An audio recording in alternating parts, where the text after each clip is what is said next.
Bismillahirrahmanirrahim. Assalamualaikum warahmatullahi wabarakatuh. Selamat siang kepada seluruh narasumber dan kepada teman-teman dari Lembaga Kajian Pendidikan yang sudah menginisiasi kegiatan pada hari ini. Sebelumnya permohonan maaf dari Pak Kepala Ombudsman RI Perwakilan Provinsi Lampung karena pada hari ini tidak bisa langsung menjadi narasumber pada kegiatan yang sungguh luar biasa pada siang hari ini. Permohonan maaf dari beliau karena sudah ada agenda terjadwal. Sebelumnya perkenalkan, saya Upiti Trianti, saya Kepala Kasih Pencegahan Maladministrasi Ombudsman RI Perwakilan Provinsi Lampung. Pada hari ini kajian yang akan kita lakukan kaitannya dengan donasi. Nah, kalau dari perspektif Ombudsman, donasi ini sebenarnya kaitannya dengan donasinya tidak perlu kita debatkan lagi, karena memang sebenarnya kalau bicara tujuan dari donasi itu sangat baik sekali ya. Tujuannya untuk pemerataan kaitannya dengan mutu pendidikan di seluruh satuan pendidikan. Ya, slide pertama, silakan. Ini sebelum saya bicara tentang PPDB, karena ini tadi panitia sampaikan pesertanya banyak, kita juga tidak mau juga kepedean, orang sudah tahu semua tentang Ombudsman, maka ini kita harus jelaskan juga tentang apa itu Ombudsman Republik Indonesia.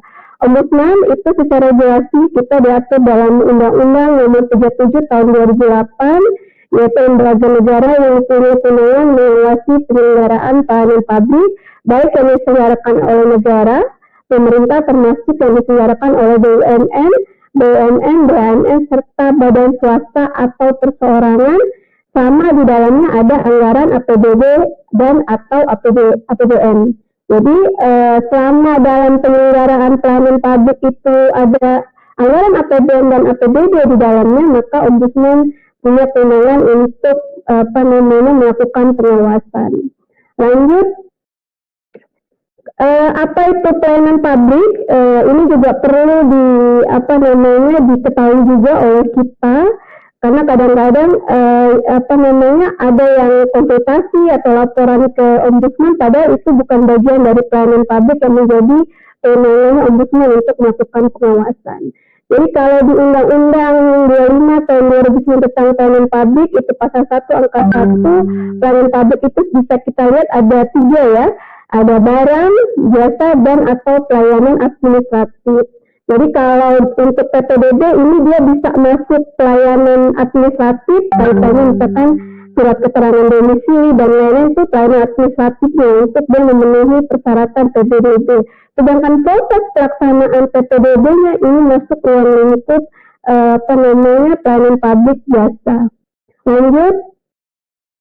Ini juga tadi pematik diskusi kita Pak Albert tadi blok balik bilang apa itu maladministrasi, bicara tentang maladministrasi. Nah, ini perlu juga kita ketahui apa itu maladministrasi. Jadi maladministrasi itu bukan sekedar proses administrasi yang tidak sesuai dengan ketentuan, tapi kalau kita merujuk Undang-Undang 37 pasal 1 ayat 3 itu sebenarnya sangat luas sekali pengertian dari maladministrasi.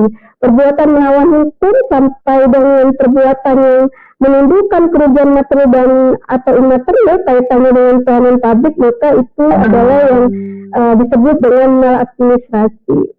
Kemudian lanjut, kita bicara ruang lingkup pelayanan publik. Nah, ini biar jelas, ini saya sengaja kaitin dengan bidang pendidikan, biar Bapak Ibu juga memahami ruang lingkup pelayanan publik. Jadi ruang lingkup pelayanan publik, sebagaimana tadi diatur di Undang-Undang Pelayanan Publik dan Undang-Undang Ombudsman, ada 3 ruang lingkup. Ada barang publik, jadi kalau pembangunan sekolah, pembangunan jembatan, jalan, dan lain-lain itu kaitannya dengan infrastruktur itu merupakan bagian dari barang publik. Kemudian jasa publik, pendidikan, termasuk di dalamnya PPDB, kesehatan, dan kaitannya dengan jasa publik, itu masuk ruang lingkup ke jasa publik. Kemudian ini yang paling banyak sebenarnya kita akses ya, pelayanan administrasi publik. Pelayanan administrasi publik ini kalau sebenarnya kita, ini adalah dari mulai kita lahir, kita ngurus akte kelahiran sampai kita mati atau meninggal, kaitannya dengan akte kematian sebenarnya kita sudah mengurus atau mengakses pelayanan administratif. Lanjut, ini rujukan atau regulasi kaitannya dengan PPDB tahun ajaran 2020-2021. Ya, seperti kita ketahui bersama, kaitannya dengan pemenuhan hak pendidikan ini selain ada di Undang-Undang Dasar 1945, kemudian diturunkan kembali di Undang-Undang Cipta sampai dengan rujukan terakhir itu kita surat edaran kaitannya dengan proses pelaksanaan kebijakan pendidikan pada masa pandemi, itu ada di surat edaran nomor 4 tahun 2020. Maka ada beberapa penyesuaian kaitannya dengan Permendikbud, misalkan di Permendikbud ada kaitannya dengan nilai bisa dirubah menjadi nilai rapor dan lain-lain. Lanjut, ini poin-poin ketentuan yang menurut kami perlu kita pahami bersama, dan beberapa poin-poin ini sebenarnya juga ada beberapa yang sudah hasil dari saran sebelumnya di tahun sebelumnya pelaksanaan PPDB dari Ombudsman RI. Ya, kaitannya dengan Permendikbud itu perlu diketahui juga tujuannya itu untuk meningkatkan akses layanan pendidikan. Kemudian Permendikbud itu dijadikan rujukan juga atau pedoman kepala daerah untuk membuat kebijakan teknis kepala sekolah dalam melaksanakan PPDB. Karena temuan kita di tahun sebelumnya itu ada juga yang nggak dibuatkan regulasinya, nggak dibuatkan regulasi oleh kepala daerahnya, langsung oleh dinas terkait, yaitu di tahun sebelumnya, di Permendikbud sebelumnya itu sudah dijelaskan harus ada aturan turunannya berupa peraturan kepala daerah. Kemudian kaitannya dengan PPDB di Permendikbud 44 ini juga kita harus ketahui, dan ini yang sepertinya masih ada miskomunikasi karena mungkin ada beberapa kendala karena pandemi, akhirnya kemudian kurang masifnya informasi ke masyarakat. Biasanya ada beberapa jalur untuk PPDB ini. Nah, ini yang secara teknis memang harus kemudian disusun, disosialisasikan secara masif ke masyarakat. 4 jalur itu adalah jalur zonasi, jalur afirmasi, kemudian jalur perpindahan tugas orang tua. Kemudian nanti setelah itu ada sisanya baru dibuka namanya jalur prestasi. Nah, ini yang ada kuota-kuotanya yang juga harus dipahami dan harus kemudian dimonitoring dan dibantu awasi oleh masyarakat bagaimana implementasinya. Lanjut, kaitannya dengan jalur zonasi, ini tadi sudah sekilas juga dijelaskan, ya mungkin di skip aja. Lanjut, jalur afirmasi ini juga bisa dibaca di Permendikbudnya karena tadi katanya cuma 5 sampai 10 menit. Jalur perpindahan orang tua juga sudah diatur, sudah cukup jelas.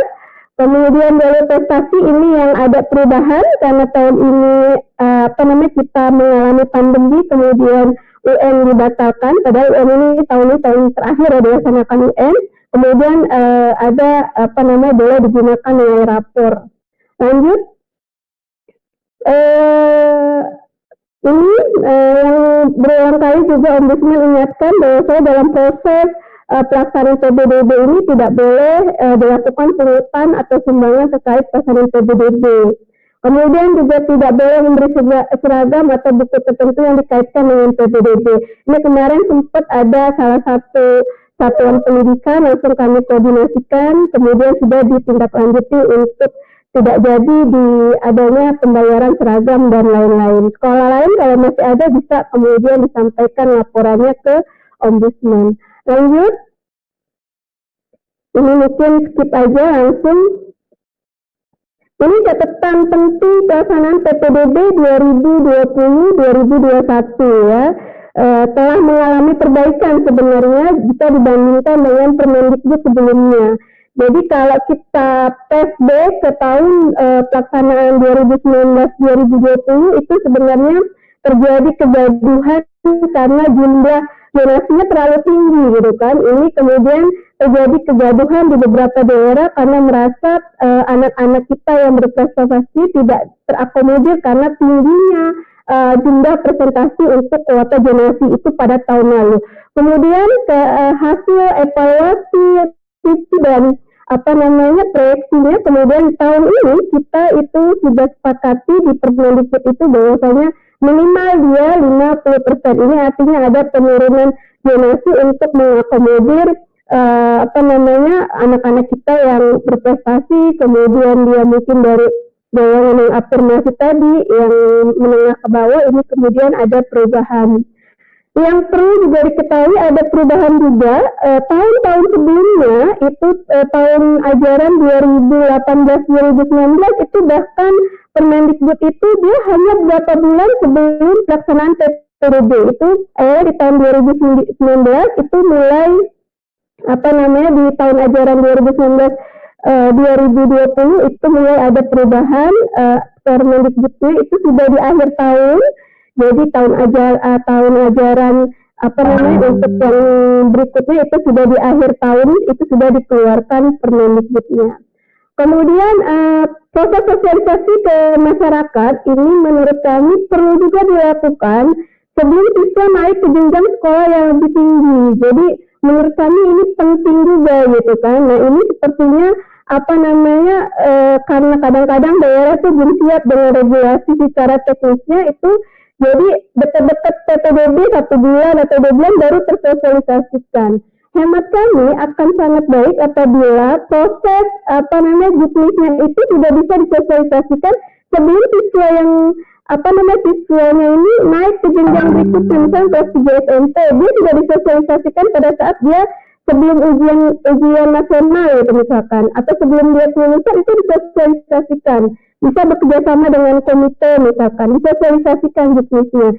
Ini artinya memang stakeholder dalam hal ini dinas pendidikan terkait memang harus mempersiapkan pasca dari keluar Permendikbud itu harus langsung digarap untuk persiapan juknisnya sehingga sebelum adanya kelulusan di tingkat sebelumnya siswa sudah bisa disosialisasikan bekerjasama dengan komite sekolahnya misalkan. Ini sebenarnya bisa dilakukan. Ini tadi juga tematik diskusi kita juga tadi sampaikan bahwasanya di masyarakat kita ini memang masih ada mentalitas tentang favoritisme sekolah ya. Jadi kadang-kadang akhirnya karena pengen sekali anaknya sekolah di situ, ada oknum-oknum yang tidak bertanggung jawab kemudian menggunakan segala cara. Nah ini juga perlu kemudian kerjasama khususnya Kemendikbud, Kemendagri, mungkin juga kepolisian untuk kemudian secara masif juga mensosialisasikan ke masyarakat bahwasanya tujuan dari adanya zonasi ini adalah pemerataan fasilitas dan mutu pendidikan. Kemudian kaitannya dengan persebaran dan pemerataan fasilitas dan mutu pendidikan ini juga yang mungkin perlu juga jadi atensi kita bersama khususnya eksekutif dan legislatif. Bagaimana ke depan kita terkait anggaran pendidikan 20% itu juga menjadi prioritas agar satuan pendidikan itu bisa jumlahnya merata di setiap kelurahan dan setiap kecamatan, kemudian juga secara fasilitas dan secara sarana prasarana juga standarnya semuanya sama. Kemudian ini juga yang perlu juga pemerintah pusat secara keseluruhan juga perlu bekerjasama lebih koordinatif dengan pemerintah daerah dalam upaya pemerataan fasilitas dan mutu pendidikan. Ini juga menurut kami penting juga pendataan jumlah satuan pendidikan per kelurahan, misalnya per desa, per kecamatan itu perlu juga didata. Kemudian mana yang kira-kira perlu diprioritaskan pembangunannya. Ini upaya-upaya khususnya di Lampung untuk di tingkat pusat, Ombudsman RI juga sudah melakukan upaya-upaya pencegahan. Kami di Lampung sudah melakukan beberapa upaya, ini rapat koordinasi bersama stakeholder, dalam hal ini Kemenak Provinsi Lampung, Dinas Pendidikan Provinsi Lampung, ini jauh-jauh hari sudah kita lakukan, ini tanggal 26 Februari 2020, jadi sebelum pandemi, kita sudah jauh-jauh hari melakukan rapat koordinasi. Dalam rapat koordinasi ini ada beberapa poin yang kami sampaikan kepada stakeholder dalam hal ini eksekutif selaku pelaksana turunannya Dinas Pendidikan terkait dan Kemenak. Itu kami menyampaikan temuan-temuan di tahun sebelumnya. Tahun sebelumnya apa aja temuan-temuan kami, kemudian apa saja evaluasi kami dan saran dan masukan kami untuk tahun ini apa saja berdasarkan Permendikbud tahun nomor 44 tahun 2019. Kemudian rapat koordinasi juga telah kami laksanakan seminggu sebelum pelaksanaan PPDB untuk tingkat SMA. Tanggal 10 Juni itu kami juga melakukan koordinasi kembali. Ini karena kaitannya dengan adanya SE dari Kemendikbud nomor 4 tahun 2020. Selain kita memastikan juknisnya sudah sesuai dengan Kemendikbud, kemudian persiapan kaitannya dengan tata laksana atau protokol kesehatan COVID-19 pada proses pelaksanaan PPDB itu juga kami telah laksanakan. Pada rapat koordinasi ini ada beberapa juknis yang kami secara singkat kami baca, kemudian kami berikan masukan untuk melakukan perbaikan, termasuk untuk tingkat provinsi sendiri. Sebelum adanya rapor itu sebenarnya ada persyaratan yang menurut kami ini juga perlu dipertimbangkan, yaitu persyaratan surat keterangan bebas narkoba. Nah, surat keterangan bebas narkoba ini dalam kondisi pandemi seperti ini menurut kami juga layak untuk dipertimbangkan. Kemudian hal itu kemudian dihapus di dalam salah satu persyaratan pada pendaftaran PPDB tingkat SMA dan SMK. Kaitannya dengan pengawasan penyelenggaraan pelayanan publik ini perlu juga diketahui oleh masyarakat bahwasanya dalam Undang-Undang 25 nomor 29 tentang pelayanan publik pasal 35 itu sebenarnya ada dua pengawasan penyelenggaraan pelayanan publik, pengawasan internal dan pengawasan eksternal. Pengawasan internal itu dilakukan oleh atasan langsung. Jadi kalau satuan pendidikan oleh kepala dinas atau kepala sekolah itu merupakan bagian dari pengawasan internal. Kemudian pengawasan oleh pengawas fungsional bisa inspektorat, BPK, BPKP dan sebagainya. Kemudian ada pengawasan eksternal. Ini pengawasan eksternal ini masyarakat, ombudsman dan Pak Doni Wibowo nih salah satunya juga sebenarnya pengawas eksternal dalam penyelenggaraan pelayanan publik. Lanjut. Apa saja yang bisa dilakukan oleh para pengawas internal dan pengawas eksternal ini? Lanjut slide berikutnya. Ini yang sebenarnya pengawasan internal ini sebenarnya ada beberapa hal yang bisa dilakukan. Misal memastikan penyelenggara atau pelaksana telah mempersiapkan standar pelayanan pelaksanaan PPDB sesuai dengan peraturan perundang-undangan. Ini sebenarnya pengawas internal harus bisa jalan terlebih dahulu sebelum pengawas eksternal jalan nih sebenarnya. Kemudian melakukan monitoring dan evaluasi sebagai evaluasi kinerja dan proyeksi untuk pelaksanaan PPDB tahun yang akan datang. Ini perlu juga. Misalkan tadi Pak Pematik Diskusi sudah mereview beberapa berita-berita, bisa kita verifikasi berita-berita tersebut, mana yang memang sesuai persyaratan tapi tidak ditindaklanjuti, mana yang sebenarnya masyarakatnya yang tidak memenuhi persyaratan itu bisa diinventaris permasalahannya, kemudian dievaluasi untuk proyeksi di PPDB tahun yang akan datang. Kemudian penting juga memastikan penggunaan anggaran untuk PPDB ini bisa dilakukan oleh teman-teman BPKP, teman-teman BPK, ini bisa juga. Kemudian menginventaris permasalahan, dibuatkan rekomendasi dalam penyusunan rencana kegiatan dan anggaran pendidikan yang mendukung pelaksanaan PPDB. Jadi kalau kita bicara tentang PPDB, maka sebenarnya kita bicara bagaimana penyelenggaraan bidang pendidikan ini secara komprehensif. Jadi kalau cuma secara parsial, menurut hemat kami itu juga tidak bijaksana gitu kan. Jadi kalau kita bicara zonasi ini belum pas begini, nah ini juga perlu kita review terlebih dahulu yang tidak pasnya yang mananya gitu.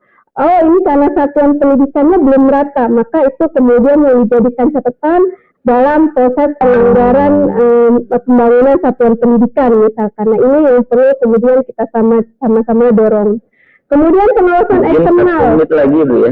Oh ya, pengawasan eksternal. Nah ini pengawasan eksternal ini bisa dilakukan oleh masyarakat berupa laporannya bisa disampaikan kepada pengawas internal yang di atas tadi atau kepada pengawas eksternal, bisa ke ombudsman, bisa juga ke DPRD untuk disampaikan.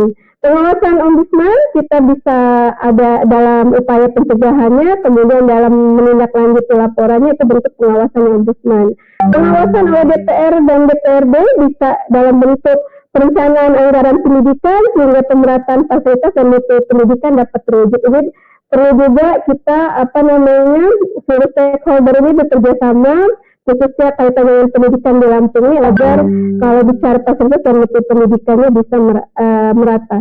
Ini nomor kontak Ombudsman Lampung. Kalau teman-teman ada atau para peserta di sini ada keluhan kaitannya dengan penyelenggaraan PPDB khususnya atau penyelenggaraan pelayanan publik secara menyeluruh, bisa kemudian mengeluhkan kepada Ombudsman. Bisa dicatat nomor WA-nya, nomor teleponnya, dan alamat kantor kami. Mungkin itu dari saya. Terima kasih. Saya kembalikan kepada Pak Kementik diskusi.